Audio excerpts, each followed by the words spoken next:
So this video is about the Neubauer hemocytometer, or a cell counting chamber. And this is actually a hemocytometer, you can see here. And if you look clearly up here, you can actually see the grids etched into the glass slide. And we'll talk about it more on how to actually count the cells there. So, okay. So our question today is, I'm working for a brewery and they asked me, how many cells of yeast are in 1 gram of their yeast? Saccharomyces cerevisiae is the common baker's yeast, and they want to find out how many cells per ml, per gram of yeast in this case, are in the yeast. So I weighed out 1 gram of cells, and I'm going to dilute it with 9 milliliters of water. In my dilution wells, I have already added 90 microliters of water to dilute it, because I know we have a lot of cells. And then I will make serial dilutions of the yeast in the water, and then use the hemocytometer to analyze the number of cells. All right, let's get started. So I add my cells, dried yeast cells.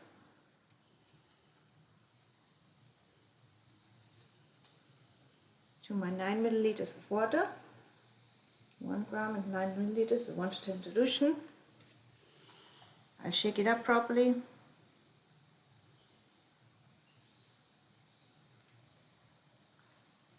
Make sure there are no lumps. So evenly distributed. And I'm going to take out 10 microliters and make 1 to 10 dilutions in my dilution well.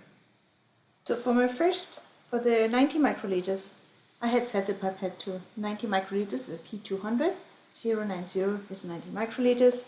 And for my dilution, I'm using 10 microliters with the P10, where it's 1, 0, and then decimal point, and then 0. So it's 10 microliters here. And I already have a pipette tip. And I'll take out 10 microliters out of my yeast and make 10-fold serial dilutions.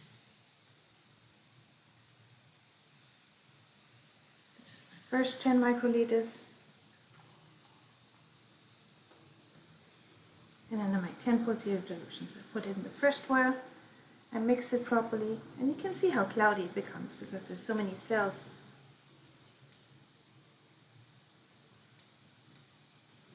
And I just transfer another 10 microliter into the third, I mix it, and transfer another 10 microliters in the 1 to 10 dilution, mix it, and I explain to you at the end how we calculated from the dilutions we're making.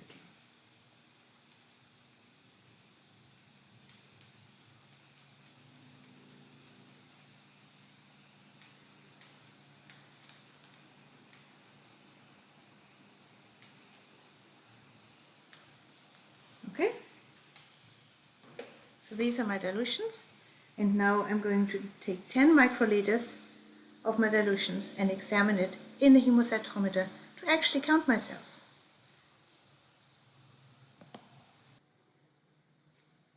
So we made our dilution of the yeast cells, and you can see that there's less and less cloudiness. So we want to see now how many cells are there in a milliliter. So we take our counting chamber. And first of all, you can probably see that there's this, if you shine it right, you can see this little grid inside both of the sides. So there are you can count 2 samples at the same time. And here in the middle is a little grid etched into the glass where you can actually count cells in a certain area, basically a certain volume. You add where you load the cells, and it has a specific cover slip on it that covers the whole area. And you can see the grooves here on the side as well. So there are 2 little grooves. And with this specific cover slip, it makes it a certain volume, a certain area, where if you know the volume of the area, you can multiply it and then count the cells. So it's a pretty simple method. But one more thing I want to explain to you before we get started. We want to the question was not just necessarily how many cells, but how many live cells are in there. And there's a way to distinguish between live cells and dead cells if you add trypan blue. So trypan blue is a dye, a blue dye. If you add it 1:1 to the cells, it will stain live cells. They will not be stained, and dead cells will be stained blue because disintegration of the membranes allows the dye to get into the cells. So what I'm doing now, I'm adding the same volume, so we only have 90 microliters left because we took 10 microliters out for the dilutions. So I'm adding 90 microliters to each of the wells, and I'm not touching it, so I don't have to use a fresh pipette. I'm just putting it in there. But again, it's a 1:1 dilution of trypan blue with the cells, and that then allows us to see if we have live or if we have dead cells. Okay? Alright, so here's our trypan blue, allowing us to distinguish live and dead cells. We can do the same experiment without trypan blue, but then it would mean that we wouldn't know whether our cells are live or whether they're not alive. Alright, so to load now the hemocytometer, you take a P10 set to 10 microliters because each side has to be loaded with 10 microliters. And I start with the highest dilution here at the end because I know that a gram of yeast has a lot of cells in it.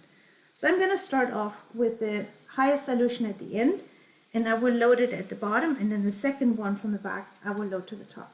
So I take 10 microliters, I'm going to mix it again with the trypan blue. I take 10 microliters, and then I load the hemocytometer carefully in the groove. And it will diffuse into the area. And I take a new pipette tip, and I go to the second from the last sample. Mix it a little bit, and then I load the other side. So you load 10 microliters in each side of the hemocytometer.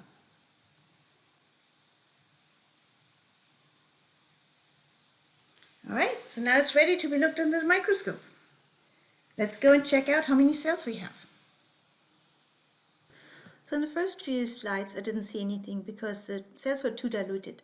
But once I looked at the 10 to the power of 5 dilution or -5 dilution, I could actually see cells. And the tiny spots in the background are actually the yeast cells at 100x magnification.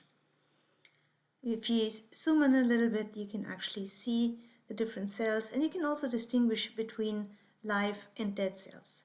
What do you do to count? I've written it out. I leave you to think about it and then really consider what are the numbers of cells per milliliters.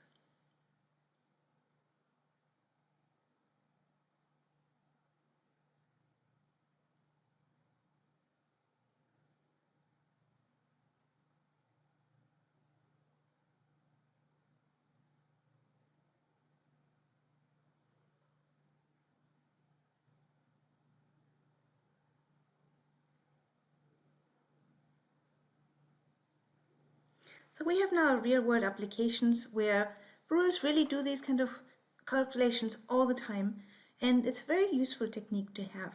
So I hope you get the basic understanding how to use a hemocytometer. It is used for yeast, sperm count, blood cells, tissue cultures, and so on every day in many lab settings and also in industry. Go through the calculations because it's really important to understand how the calculations are done, and then definitely expect some of the questions to occur on the quizzes on the exams. I hope you understand the basics now.